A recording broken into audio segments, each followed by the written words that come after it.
ونؤمن به ونتوكل عليه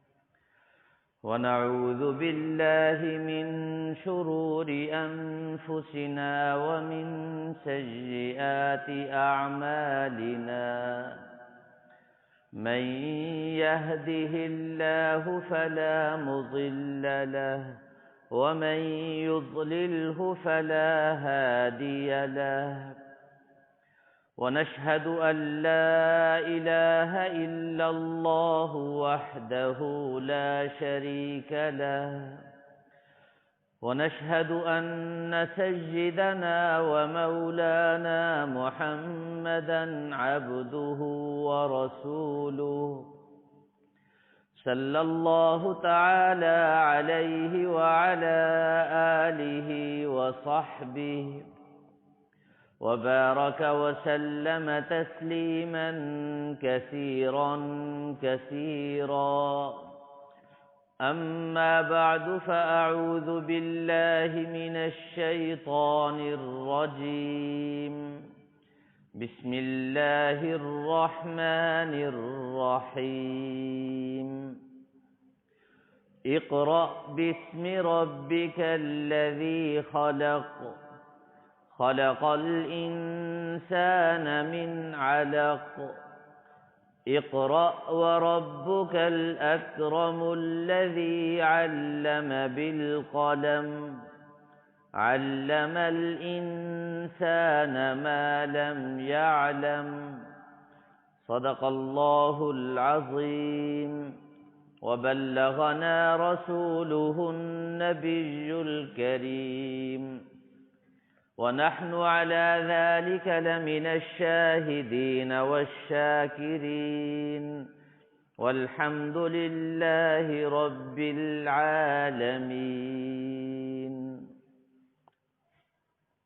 واجب الاحترام بزرگوں، دوستوں اور بھائیوں، رحمت عالم صلی اللہ تعالی علیہ وسلم پر جب سب سے پہلی وحی نازل ہوئی، جس میں حضرت جبریل علیہ السلام قرآن پاک کی سورہ علق کی ابتدائی 5 آیات لے کر کے آئے اور آپ کو حکم دیا اقرأ، آپ پڑھیے۔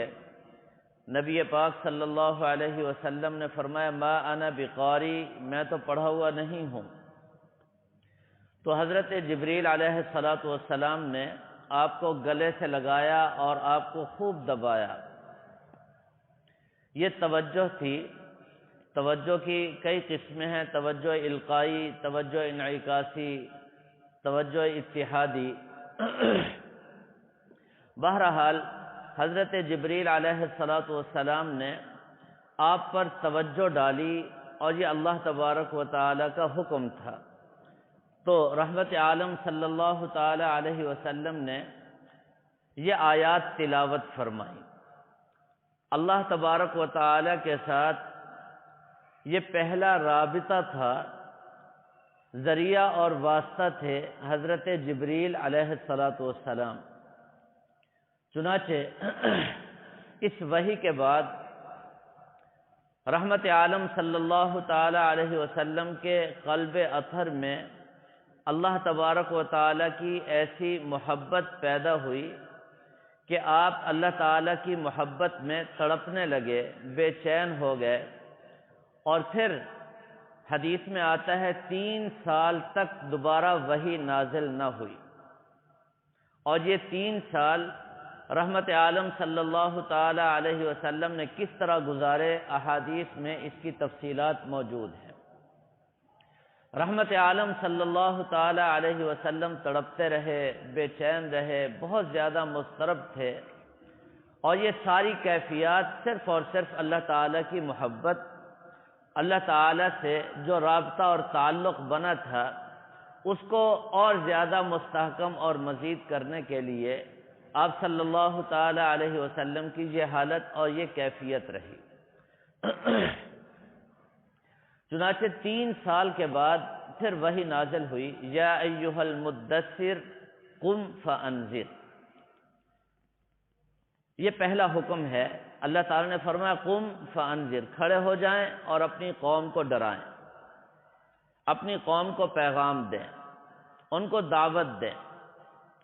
قم فانذر وربک فکبر، یہ پیغام تھا کہ اس کائنات میں سب سے بڑی ذات ایک ہے اور وہ اللہ تعالیٰ کی ذات ہے۔ اور پھر آگے تفصیلات ہیں، وَثِيَابَكَ فَطَهِّرْ، پاکیزگی اور فلاں بہت ساری چیزیں ہیں۔ رحمت عالم صلی اللہ تعالی علیہ وسلم نے اس آیت کے نزول کے بعد، آپ حضرات نے دیکھا ہوگا صفا اور مروہ جو پہاڑیاں ہیں، صفا مروہ کے درمیان کے قریب ایک پہاڑی ہے، وہاں پر نبی پاک صلی اللہ تعالی علیہ وسلم تشریف لے گئے، اور ایک روایت میں صفا اور مروہ پہاڑیوں میں سے کسی ایک پہاڑی پر عرب کا دستور اور رواج یہی تھا کہ جب بھی کوئی اہم پیغام دینا ہوتا، قوم کو متوجہ کرنا ہوتا، کوئی اعلان کرنا ہوتا، تو اس پہاڑی پر چڑھ کر لوگوں کو بلایا جاتا، آواز دی جاتی، لوگ جمع ہو جاتے اور پھر ان کو وہ پیغام اور اعلان سنایا جاتا۔ تو رحمت عالم صلی اللہ تعالی علیہ وسلم بھی وہاں کھڑے ہوئے اور ساری قوم کو بلایا، ایک ایک کا نام لے کر سب کو جمع کیا۔ جب سب جمع ہو گئے تو رحمت عالم صلی اللہ تعالی علیہ وسلم نے سب سے پہلے اعتماد کا ووٹ لیا۔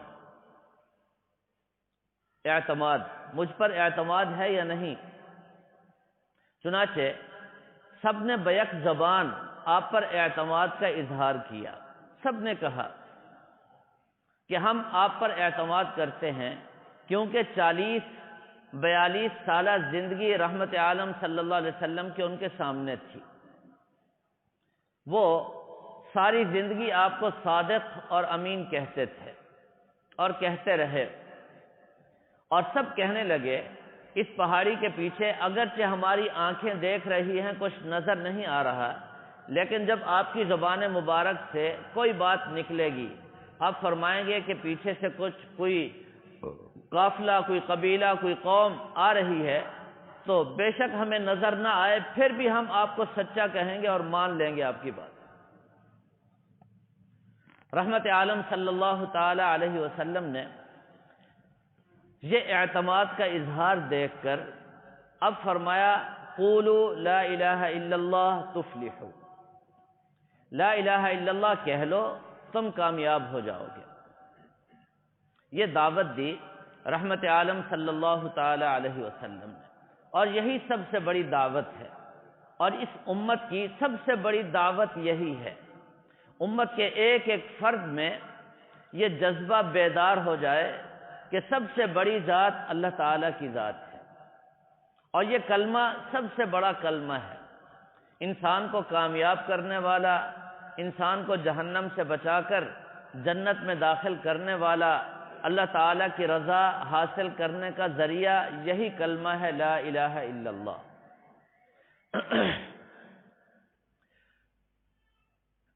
قوم نے کیا جواب دیا، اس کی تفصیل میں تھوڑا سا آگے چل کر عرض کرتا ہوں۔ رحمت عالم صلی اللہ تعالی علیہ وسلم جب مدینہ منورہ میں آئے تو آپ نے دعوتی خطوط لکھے، بے شمار خطوط احادیث میں موجود ہیں۔ چنانچہ آپ نے اس وقت کی دنیا کی سب سے بڑی سپر پاور قیصر اور کسریٰ، روم اور فارس، ان کے سربراہان کو بھی یہی دعوت اور یہی خطوط لکھے کہ تم لا الہ الا اللہ کہہ لو کامیاب ہو جاؤ گے۔ اب یہ 3 دعوتیں آپ حضرات کے سامنے میں ذکر کرنا چاہتا ہوں، ان کو ذرا توجہ سے سنیں گے۔ ایک دعوت آپ نے مکہ کی پہاڑی پر کھڑے ہو کر دی، مخاطب مشرکین تھے، اور ایک دعوت آپ نے قیصر کو دی، یہ اہل کتاب میں سے تھا، اور ایک دعوت آپ نے کسریٰ کو دی، یہ مجوس تھے۔ یہ 3 دعوتیں رحمت عالم صلی اللہ تعالی علیہ وسلم نے دی۔ ویسے تو بے شمار مواقع میں آپ نے دعوت دی، ساری زندگی آپ کی دعوت سے بھرپور ہے، ہر فرد کو دعوت دی، ہر قوم کو دعوت دی، ہر علاقے میں دعوت دی آپ نے، لیکن یہ 3 دعوتیں بہت نمایاں، بہت واضح اور مشہور ہیں، اس لیے میں ان کا ذکر کر رہا ہوں۔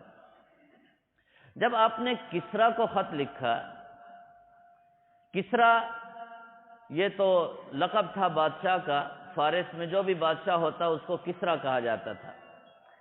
اس کا جو نام تھا وہ تھا پرویز بن ہرمز، نوشیروان۔ اس کو آپ نے دعوتی خط لکھا۔ جب اس کے پاس خط پہنچا تو اس کا عنوان تھا من محمد رسول اللہ صلی اللہ علیہ وسلم الی کسریٰ۔ اس نے خط کو دیکھتے ہی خط کو ٹکڑے ٹکڑے کر دیا۔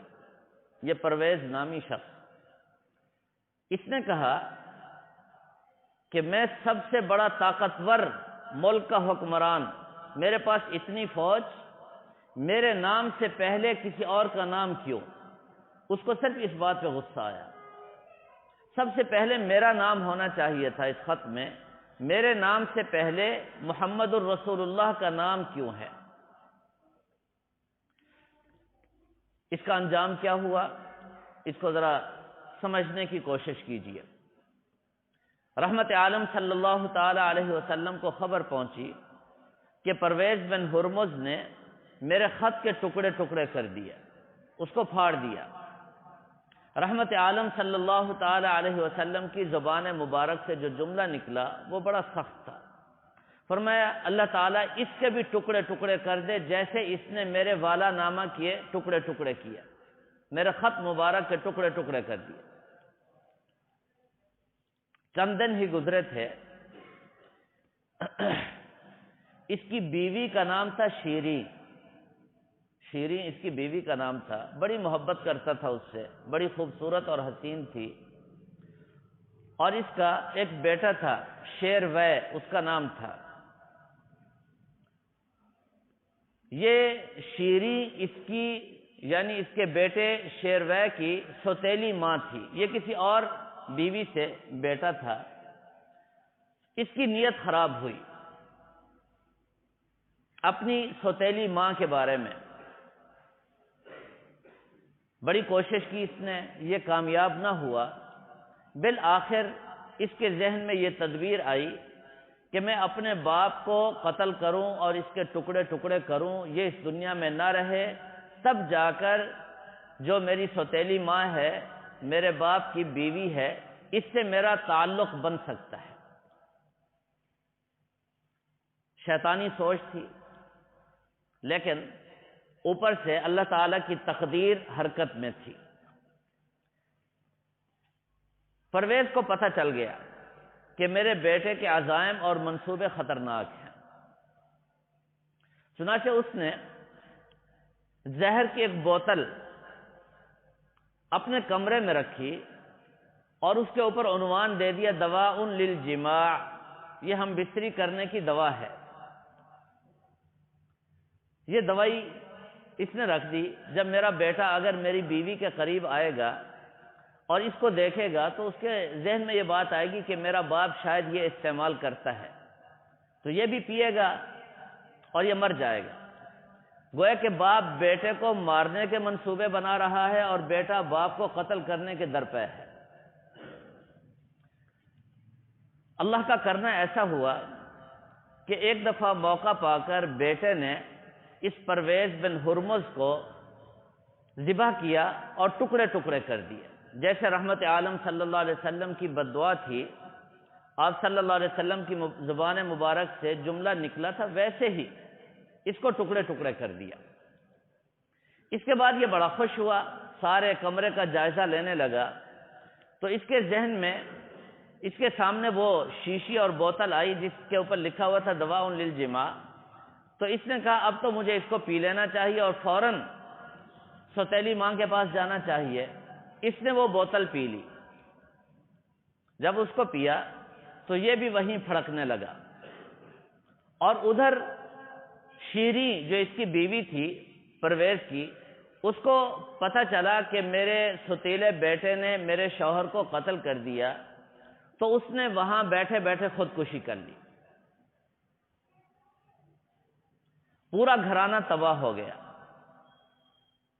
یہ رحمت عالم صلی اللہ تعالی علیہ وسلم کے والا نامہ کو، اس خط مبارک کو پھاڑنے کی عبرتناک سزا تھی، اور آج تک یہ امت کے سامنے ہے۔ رحمت عالم صلی اللہ تعالی علیہ وسلم کی توہین کرنا، رحمت عالم صلی اللہ تعالی علیہ وسلم کے خاکے بنانا، ذرا تصور کر لیجئے۔ اور آج ہمارے ملک میں بحث یہ چل نکلی ہے کہ کس کو رحمت عالم صلی اللہ علیہ وسلم سے محبت زیادہ ہے، کس کو کم ہے۔ مجھے تو بڑا تعجب ہوتا ہے۔ آپ یقین جانیے، پچھلے جمعہ کے بیانات آپ سن چکے ہیں، میں آپ حضرات کو بتا چکا ہوں، جب تک رحمت عالم صلی اللہ تعالی علیہ وسلم کی محبت سب سے زیادہ نہ ہو، اس وقت تک تو ایمان نہیں ہے۔ اب یہ فحش میڈیا ہمارا، پتہ نہیں کیا کیا اس کے نام رکھ دیے، وہاں بیٹھ کر ایک تو ان ظالموں نے خاکے بنا کر رحمت عالم صلی اللہ تعالی علیہ وسلم کی حرمت پر، ناموس پر حملہ کیا، وہ بھی ایک خطرناک جرم، اور اس سے کہیں زیادہ گھناؤنا اور خطرناک جرم ہم مسلمانوں کے ہاں ہو رہا ہے۔ یہ بحث مباحثے، مذاکرے اور موبائل میں پتہ نہیں کیا کیا مغلظات ڈالے جا رہے ہیں۔ ایک دفعہ ہم سوچنے کے لیے تیار نہیں کہ جو کچھ ہم اس میں لکھ رہے ہیں، بول رہے ہیں، کیا بحیثیت مسلمان ایسا ہمیں کرنا بھی چاہیے یا نہیں؟ کہیں ایسا تو نہیں کہ ان ظالموں نے گستاخی کی اور ہم اس گستاخی کو نقل کرنے کے گناہ میں اس کے برابر کے شریک ہو رہے ہیں۔ ہمارے ایک بزرگ گزرے ہیں، شیخ الحدیث حضرت مولانا سلیم اللہ خان صاحب رحمہ اللہ تعالی، بہت بڑے اللہ والے بزرگ تھے۔ میں ان کے ساتھ بیٹھا ہوا تھا، ایک صاحب نے آ کر کہا، حضرت فلاں شخص نے آپ کو یہ گالی دی ہے۔ میں نے دیکھا حضرت کے چہرے پر غصے کے آثار بڑے سخت۔ فرمایا، اس نے مجھے گالی نہیں دی، گالی تم نے مجھے دی ہے۔ اگر اس نے دی تو مجھے تو کوئی پتہ نہیں تھا، تم نے مجھے گالی دی اور نکل جاؤ یہاں سے۔ غصے سے اس کو نکال دیا۔ فرمایا، گالی تم نے دی ہے مجھے کیا پتہ اس نے دیا یا نہیں دی، میں تو تمہاری زبان سے سن رہا ہوں۔ ذرا اس رویے کو اور اس عمل کو دیکھیے۔ آج میں کہتا ہوں کہ فلاں نے رحمت عالم صلی اللہ علیہ وسلم کو یہ گالی، پتہ نہیں اس نے دیا یا نہیں دی، میں تو آگے نقل کرنے کے اس جرم میں برابر کا شریک ہو گیا۔ اس پہلو کو بھی تو دیکھنا چاہیے، سوچنا چاہیے۔ اگر یہ لعنت وہاں سے اٹھی تھی، وہیں اس کو دفن کر دیا جاتا اور یہاں کسی کو بھی پتہ نہ ہوتا، تو ہمارے ایمان کی کیفیت کیا ہوتی؟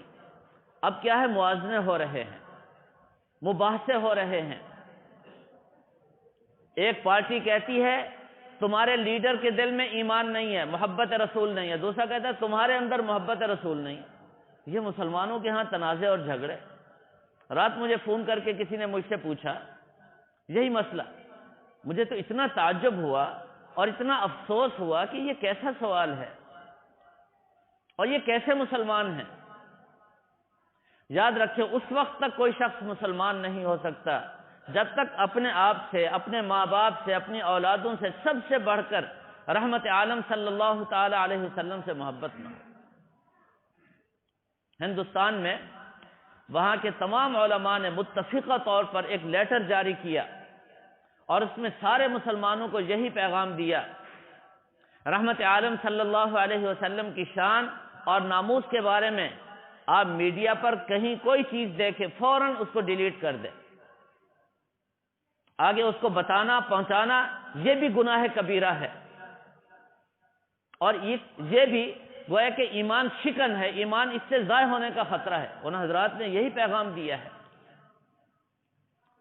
لہذا ہم مسلمان ہیں، مسلمان ہونے کے کیا ضابطے ہیں، کیا اصول ہیں، بحیثیت مسلمان ایسے سخت ترین حالات میں ہمیں کیا کرنا چاہیے، از خود کوئی فیصلہ نہ کریں، اپنے طور پر محبت کا اظہار بھی نہ کریں، کہیں ایسا نہ ہو کہ ہمارا اظہار محبت وہ عداوت اور بغض کے زمرے میں چلا جائے، رحمت عالم صلی اللہ تعالی علیہ وسلم کی ناراضگی کا ذریعہ بن جائے۔ بڑی احتیاط کی ضرورت ہے۔ بہرحال آپ حضرات اس کو توجہ سے سمجھیے۔ پرویز بن ہرمز نے رحمت عالم صلی اللہ تعالی علیہ وسلم کے والا نامہ کو ٹکڑے ٹکڑے کیا۔ رحمت عالم صلی اللہ تعالی علیہ وسلم کی زبان مبارک سے جو جملہ نکلا، اللہ تعالی نے چند دنوں میں پوری انسانیت کو دکھا دیا۔ پرویز بن ہرمز کا کیا حشر ہوا، اس کی بیوی شیریں کا کیا حشر ہوا، اور اس کے بیٹے شیروے کا کیا انجام ہوا، تفصیل میں آپ کو بتا چکا ہوں۔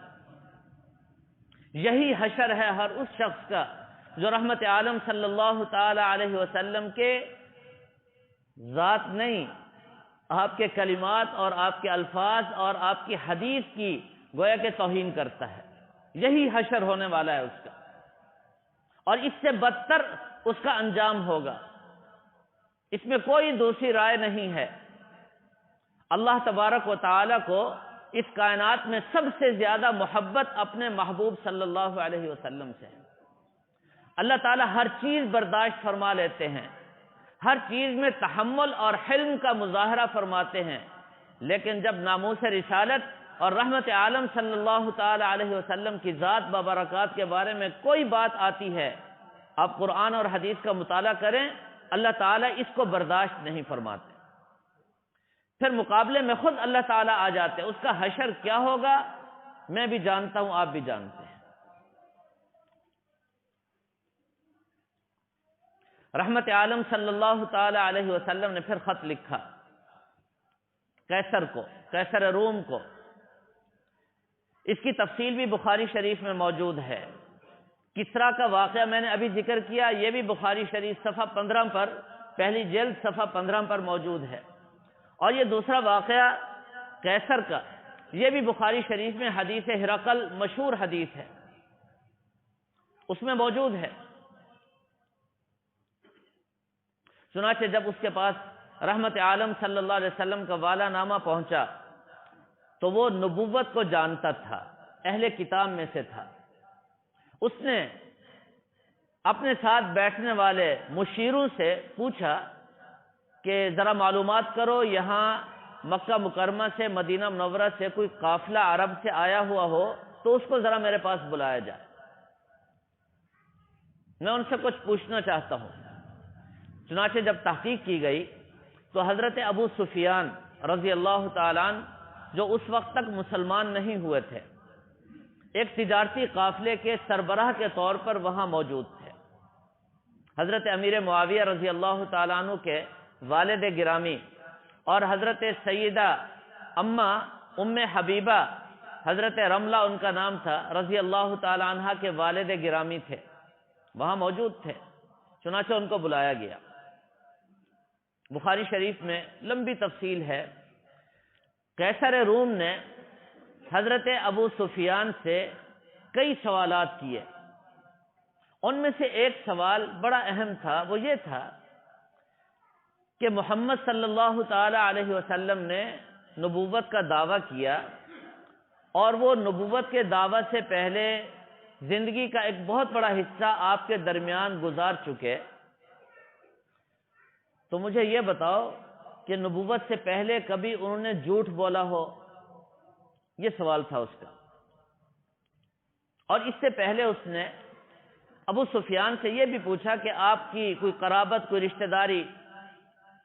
تو ابو سفیان نے بڑے زوردار طریقے سے اپنی رشتہ داری بھی گنوائی، کہنے لگا میں بھی عبد مناف کی اولاد میں سے ہوں، اور محمد صلی اللہ علیہ وسلم بھی عبد مناف کی اولاد میں سے ہیں۔ عبد مناف کا ایک بیٹا عبد الشمس تھا اور ایک بیٹا ہاشم تھا۔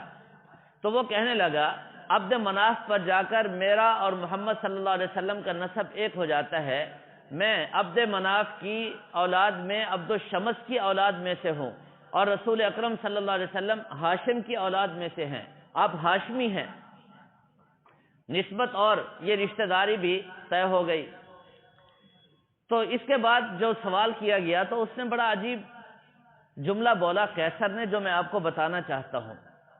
جب حضرت ابو سفیان نے فرمایا کہ 40-42 سال وہ ہمارے درمیان رہے اور اس دوران کبھی بھی انہوں نے جھوٹ نہیں بولا، ان کی زبان پر کبھی بھی جھوٹ نہیں آیا۔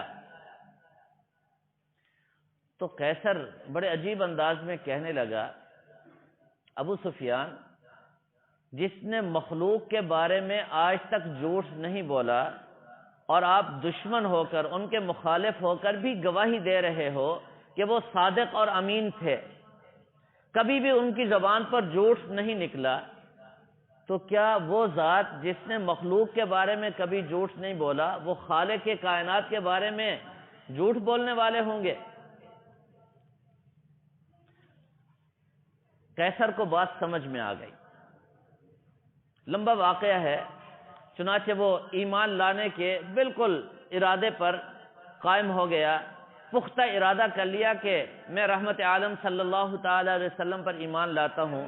اس نے اپنے زعماء کو، رؤساء کو، اور وہاں بڑے بڑے گورنر سب کو جمع کیا، اور پھر یہ پیغام اور یہ خط پڑھ کر کے سنایا بڑی عزت اور احترام کے ساتھ۔ تو ایک دعوت یہ ہے، اور ایک دعوت کسرا، اس کی میں آپ کو تفصیل بتا چکا، اور ایک دعوت رحمت عالم صلی اللہ تعالی علیہ وسلم نے سب سے پہلے دی، اس پہاڑی پر کھڑے ہو کر، جس کی تفصیل میں ابتدا میں عرض کر چکا ہوں۔ آپ نے اعلان کیا، قولوا لا الہ الا اللہ تفلحون، لا الہ الا اللہ کہہ لو تم کامیاب ہو جاؤ گے۔ رحمت عالم صلی اللہ تعالی علیہ وسلم کی یہ 3 بنیادی دعوتیں ہیں، اور آپ کا بنیادی مشن، بنیادی ہدف اور بنیادی مقصد یہی دعوت تھی۔ اور آپ نے لا الہ الا اللہ کی دعوت سے اپنے دین کا آغاز کیا، شریعت مطہرہ کا آغاز لا الہ الا اللہ کی دعوت سے ہوا، اور آیت نازل ہوئی قم فانذر، میں آپ کو اس کی تفصیل بھی بتا چکا ہوں شروع میں۔ قم فانذر، اللہ تعالی نے فرمایا اے میرے محبوب پیغمبر اب کھڑے ہو جائیں آپ، فانذر، اور قوم کو ڈرائیں۔ اور آپ نے قوم کو ڈرانے کا سب سے پہلا کلمہ اور سب سے پہلا جملہ جو زبان مبارک سے نکالا وہ یہی تھا، لا الہ الا اللہ۔ اب لا الہ الا اللہ، اس میں کتنی بڑی طاقت ہے، اور اس کلمے میں کتنا بڑی جان ہے، اور اس میں کتنی بڑی تاثیرات ہیں، شاید میں اور آپ نہ سمجھ سکیں، صحابہ کرام اس کو جانتے تھے۔ لا الہ الا اللہ کی دعوت کو شاید میں اور آپ نہ سمجھ سکیں، اس کو کسرا بھی جانتا تھا، قیصر بھی سمجھ چکا تھا۔ اور جب سب سے پہلے آپ نے یہ دعوت دی، تو آپ کو پتہ ہے اس کی سب سے پہلی مخالفت کس نے کی، اور سب سے پہلا پتھر رحمت عالم صلی اللہ علیہ وسلم کے جسد اطہر پر مارنے والا بدبخت کون تھا؟ آپ کو پتہ ہوگا، ابو لہب تھا، گھر کا فرد تھا، سگا چچا تھا۔ اس نے کیوں مارا؟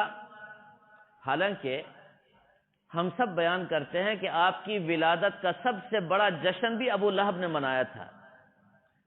اس کی ایک باندی تھی صوبیہ، جس نے آ کر خبر دی رحمت عالم صلی اللہ علیہ وسلم کی ولادت باسعادت کی۔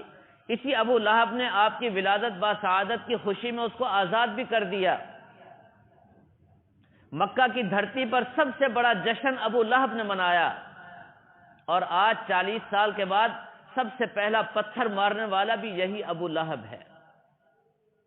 اس کی وجہ کیا ہے، اور اس میں کیا کیا سبق ہیں ہمارے لیے؟